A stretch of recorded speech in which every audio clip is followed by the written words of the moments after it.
नमस्ते दोस्तों, तो स्वागत है आपका मेरे चैनल नॉलेज मास्टर में।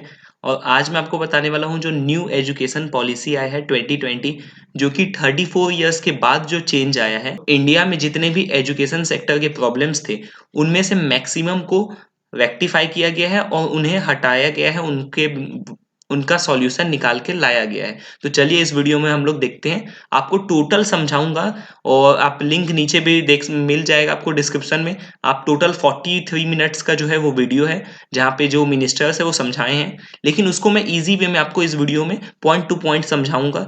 तो आप एंड तक ये वीडियो देखते रहिएगा। तो चलिए हम लोग स्टार्ट करते हैं फर्स्ट पॉइंट के हिसाब से। तो फर्स्ट जो पॉइंट निकल के आया वो जो प्री स्कूल सेक्शंस था वो केंद्रीय विद्यालय में लाया जाएगा। अभी जो केंद्रीय विद्यालय था वो फर्स्ट क्लास से स्टार्ट होता था, तो यहाँ जो है वो प्री स्कूल्स लाया जाएगा। अब आपका जो होता है नर्सरी और एलकेजी यूकेजी या केजी 1 केजी 2 जो भी अलग अलग जगह होता है, वो सभी चीजें केंद्रीय विद्यालय में नहीं होता था, फर्स्ट क्लास से होता था। तो इस चीजों को भी केंद्रीय विद्यालय में लाया जाएगा आपके न्यू एजुकेशन पॉलिसी में। एनसीसी जो होता था वो अलग अलग स्कूल्स में होता था, और वो एनसीसी से जो है आपको फायदा मिलता था आगे में फ्यूचर में आर्मी या डिफेंस सेक्टर में जाने के लिए। तो जो एनसीसी होगा सेकेंडरी और हायर सेकेंडरी, मतलब आपका 8 अप्रॉक्स जो आपका क्लासेस रहता है, या जो हायर सेकेंडरी आपका हो गया ऊपर का क्लासेस जो 11 12 सभी में जो भी एनसीसी विंग रहेगा वो मिनिस्ट्री ऑफ डिफेंस के अंडर में रहेगा। और जहां जितने भी रूल्स रेगुलेशन रहेगा वो मिनिस्ट्री ऑफ डिफेंस में आएगा। तो इससे फायदा ये होने वाला है कि जो भी स्टूडेंट्स को डिफेंस सेक्टर में जाने का इंटरेस्ट है या फ्यूचर में उनका स्कोप है डिफेंस सेक्टर में जाने का, तो वो एनसीसी में अच्छे से ट्रेनिंग ले सकते हैं। और मिनिस्ट्री ऑफ डिफेंस के हिसाब से जो भी नॉर्म्स रेगुलेशंस है जो कि डिफेंस के हैं, वो पहले से ही सीख सकते हैं, जिनसे उनको और अच्छा फायदा मिलेगा। अभी जो नया नियम आया है इसके अनुसार जो बीएड डिग्री होगा वो 4 साल का हो गया है, ऐसा नहीं है।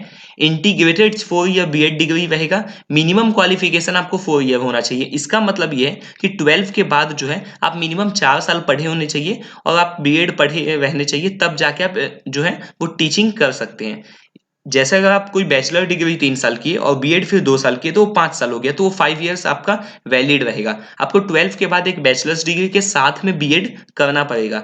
तो आप बैचलर्स डिग्री और साथ में बीएड करिएगा, अगर एक साथ तो आपको 4 साल लगेगा, और बैचलर्स डिग्री अलग और बीएड अलग करिएगा तो आपको 5 साल लगेगा। लेकिन मिनिमम 4 साल आपको कहीं ना कहीं 12 के बाद आपको पढ़ना पड़ेगा, तभी जाके आप टीचर बन सकते हैं। मतलब +2 के बाद +4 और होना चाहिए, तभी आप टीचर बन सकते हैं। उसके बाद बताया गया है कि जो higher education commission of India होगा वो एक ही सिंगल यूनिट से रखा जाएगा, और जो अदर जितने भी यूनिट्स है वो सब उसके अंडर में आ जाएंगे। तो ये एक उनका लीगल प्रोसेस है, इससे कुछ खास फर्क नहीं पड़ने वाला है स्टूडेंट्स को। उसके बाद है कि वेरियस बहुत सारे नया जो प्रोविजंस है चिल्ड्रंस जो कि डिसेबिलिटीज से हैं, जो भी डिसेबल्स हैं उनके लिए लाया जाएगा। और जो टेक्नोलॉजी है उन टेक्नोलॉजी को भी ऐसा डेवलप किया जाएगा कि जो भी डिसेबल्स हैं वो पीछे ना रह जाए, वो टेक्नोलॉजी में साथ साथ चलते रहें। तो डिसेबल्स के लिए अलग जो है बॉडी वर्क करेगा गवर्नमेंट का, जो कि डिसेबल्स के लिए जितने भी टेक्नोलॉजीज हैं उनको डेवलप करेगा, जो कि उनको एजुकेशन में यूज आने वाला है। उसके बाद जो स्पेशल पॉइंट है कि हमारे कंट्री का जो जीडीपी का 1.7% पहले एजुकेशन में जाता था, अब उसको 6% किया जाएगा। और 6% जो जीडीपी का यूज होगा वो एजुकेशन सेक्टर का रहेगा। तो 6% का जो जीडीपी का जो पार्ट 6% का रहेगा वो टोटल एजुकेशन का रहेगा, अभी जो कि 1.7 का है। तो ये बहुत बड़ा स्टेप लिया गया है एजुकेशन सिस्टम को चेंज और बहुत ही अच्छा एफोर्डेबल बनाने के लिए। उसके बाद 3 लैंग्वेज जो होना चाहिए वो सिस्टम लाया गया है। अब यहाँ पे ये है कि आपको 3 लैंग्वेज जो है वो पढ़ना पड़ता है, और यहाँ पे स्टेट्स अपने से चॉइस कर सकते हैं। और साथ में एक इंग्लिश हिंदी अगर आप लिए, या संस्कृत या कोई भी लैंग्वेज लिए, और फ्रेंच भी ले सकते हैं, जर्मनी भी ले सकते हैं, जर्मन भी ले सकते हैं, मतलब कोई भी एक लैंग्वेज ले सकते हैं। और साथ में आप एक रीजनल लैंग्वेज भी ले सकते हैं, आपके रीजन का जो भी लैंग्वेज हो, तमिल तेलुगु कोई भी लैंग्वेज को आप ले सकते हैं। तो 3 लैंग्वेज जो सिस्टम लाया गया है, जिसका पिछले साल ड्राफ्ट में भी बताया गया था, जिसपे बहुत सारा जो था वो सवाल भी उठा था। तो ये इसको लाया गया है, लेकिन ये चीज जो लाया गया है वो आपके चॉइस के ऊपर रहेगा, आप पे कोई भी लैंग्वेज को इम्पोज नहीं किया जाएगा। मीडियम जो इंस्ट्रक्शन का रहेगा, मतलब बताने का जो रहेगा, जैसे मैं अभी इंस्ट्रक्ट कर रहा हूँ तो आपको मैं मीडियम जो है वो हिंदी यूज कर रहा हूँ आपको समझाने के लिए, तो वो जो रहेगा 5th क्लास तक जो रहेगा लोकल लैंग्वेज या फिर रीजनल लैंग्वेज में जो है यूज किया जाएगा। जैसे हिंदी आप यूज कर सकते हैं इंस्ट्रक्शन का, और या फिर जो रीजनल लैंग्वेज है, जो भी अलग अलग जगह का जो भी रीजनल लैंग्वेज, जैसे महाराष्ट्र में मराठी हो गया, वैसे अलग अलग जगह का जो भी रीजनल लैंग्वेजेस है उनको यूज किया जाएगा टीचर्स द्वारा जो 5th क्लास तक के स्टूडेंट्स हैं उनको समझाने के लिए। अभी बहुत सारे जो जितने भी आपके प्राइवेट कॉलेज स्कूल्स हैं, जो 5th क्लास के स्टूडेंट्स के नीचे भी इंग्लिश में इंस्ट्रक्शंस देते हैं, तो वो चीज़ जो नहीं है, वो उसको चेंज थोड़ा लाया गया है क्योंकि लोकल लैंग्वेज को प्रमोट करना पड़ेगा और हिंदी भी जो लैंग्वेज था, वो भी कहीं न कहीं गायब होते जा रहा था, जिस कारण ये जो नया पॉलिसी है, इसमें चेंजेस लाया गया है और 5th क्लास तक जो है, वो आपको लोकल लैंग्वेज या फिर जो है, वो कोई रीजनल लैंग्वेज यूज़ करना पड़ेगा।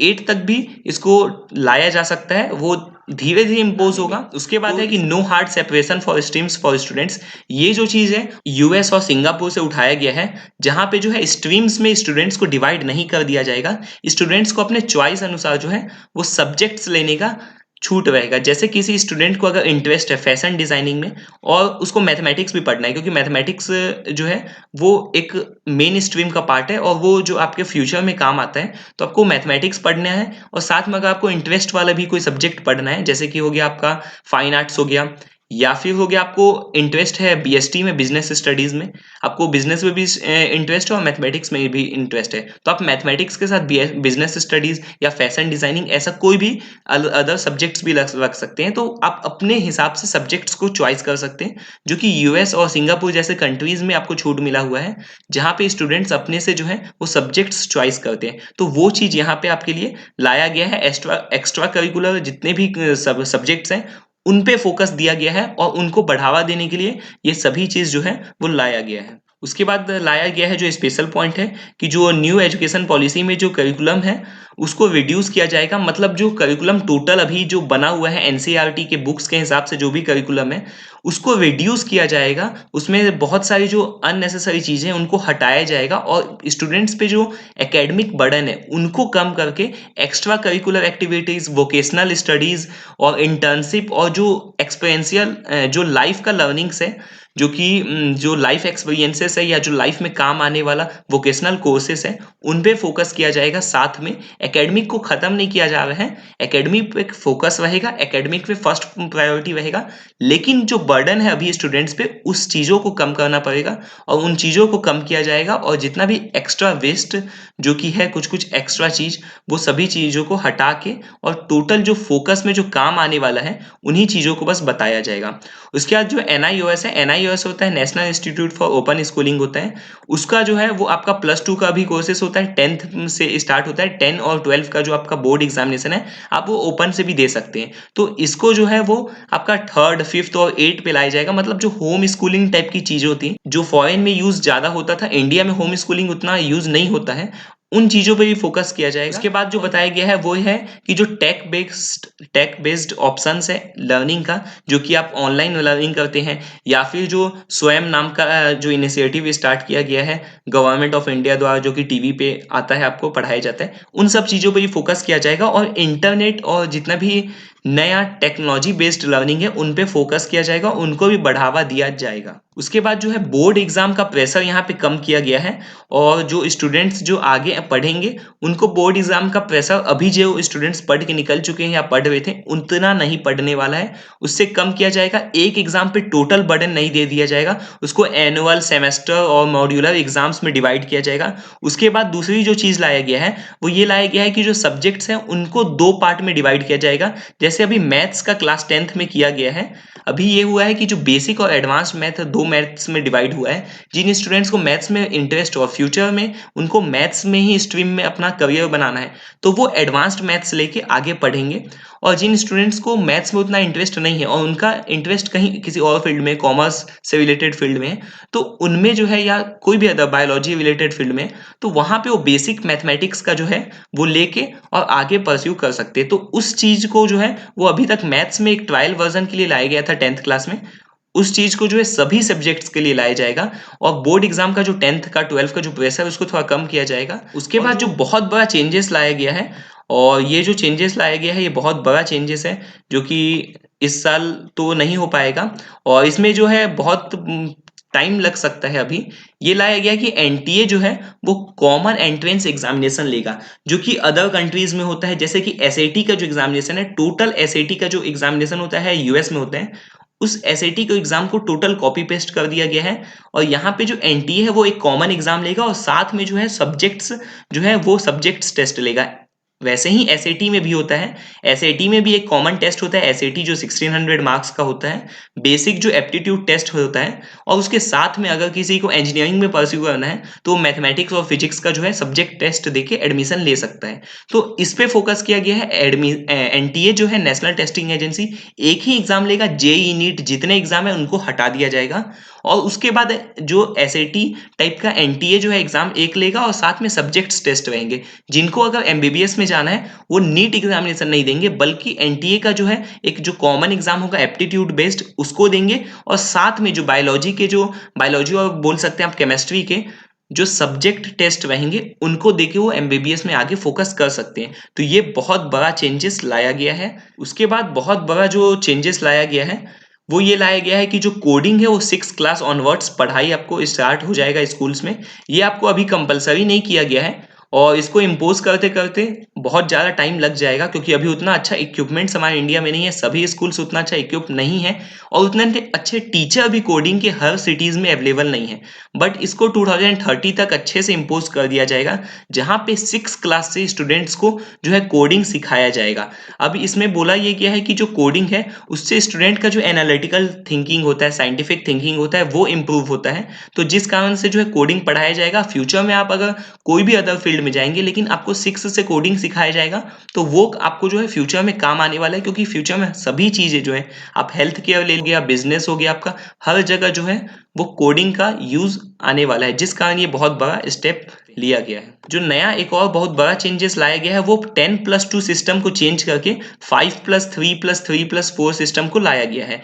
इसमें यह है कि जो है अदर अदर अभी तक ये होता था कि 10th क्लास तक सेम शेड्यूल होता था, सेम जो मेथड होता था टीचिंग का वो सेम रहता था और 11th में बहुत बड़ा चेंजेस आ जाता था जो +2 में, जिस कारण बहुत सारे स्टूडेंट पे प्रेशर पड़ जाता था और जो 10th तक अच्छा स्टूडेंट्स परफॉर्म करते थे वो अचानक से +2 में बहुत ही गंदा परफॉर्म करने लगते थे। तो वो चीज़ को समझा गया है और उसके लिए यहाँ पे 5+3+3+4 का सिस्टम लाया गया है। यहाँ जो ये 4 है ये 9 से लेकर के 12 का, 9 से 12 तक को एक करिकुलम बनाया जाएगा। उसके बाद आपका 6, 7, 8 जो 3 साल का है उसको एक बनाया जाएगा, मतलब आपका नर्सरी KG1 KG2 1 2 और उसके बाद अदर जो है 3 4 5 ये 3 को एक साथ, मतलब ये 4 भाग में जो है डिवाइड होगा और चारों में अलग अलग मेथड्स यूज किया जाएगा। स्टार्टिंग में बहुत ही ज़्यादा जो आपका थ्योरी है उन पे फोकस नहीं किया जाएगा, प्रोजेक्ट्स और जो एक्सपीरियंसेस है उन पे फोकस किया जाएगा और जो जो लास्ट वाला आपका 9 टू लेकर के 12 तक उसमें थोड़ा हार्डकोर पढ़ाई करवाया जाएगा।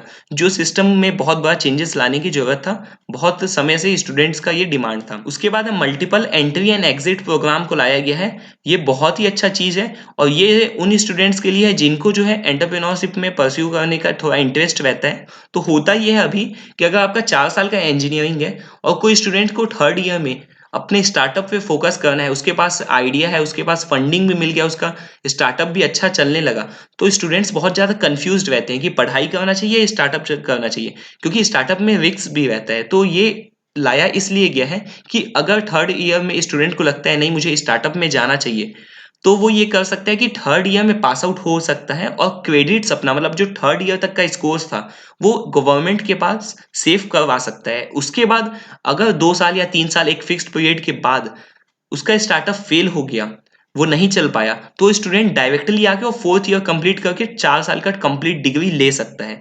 जो ये बहुत बड़ा चेंजेस लाए गए हैं, इसमें ये होगा कि जो बेस्ट यूनिवर्सिटीज हैं उनको ऑफर किया जाएगा ब्रांचेस खोलने का। फॉर एग्जांपल हार्वर्ड, MIT जैसे जो कॉलेजेस है वो भी हो सकता है ऐसा इंडिया में आके अपने ब्रांचेस खोए और जो इंडिया के टॉप यूनिवर्सिटीज है या कॉलेजेस है जैसे IITs है वो दूसरे कंट्रीज में भी जाके अपना ब्रांचेस खोलेंगे, जैसे IIT दुबई में भी खुल सकता है। तो ये ऑप्शन को बहुत ही अच्छा लाया गया है जिससे जो है वो फॉरेन यूनिवर्सिटीज इंडिया में आएंगे और इंडियन जो टॉप कॉलेजेस है वो भी फॉरेन में जाएंगे। उसके बाद यहाँ पे ये लाया गया है कि जो अंडर ग्रेजुएट डिग्रीज है उनमें मल्टीपल एग्जिट ऑप्शन मिलेगा। जैसे 4 साल का अगर इंजीनियरिंग है तो उसमें आप 1 ईयर में अगर आप कंप्लीट करके आप छोड़ देंगे तो वहाँ पे आपको वोकेशनल जो है वो कोर्सेज का डिग्री मिलेगा। 2 ईयर करके छोड़ देंगे तो आपको डिप्लोमा कोर्स का मिलेगा और अगर आप टोटल 3 ईयर जो है वो कंप्लीट कर लिए और 4 ईयर कंप्लीट कर लिए, तो उसमें जो है अलग-अलग दिया जाएगा। 3 ईयर के बाद कुछ अलग डिग्री दिया जाएगा और कंप्लीट 4 ईयर किए तो जो अभी डिग्री मिलता है वो वाला आपको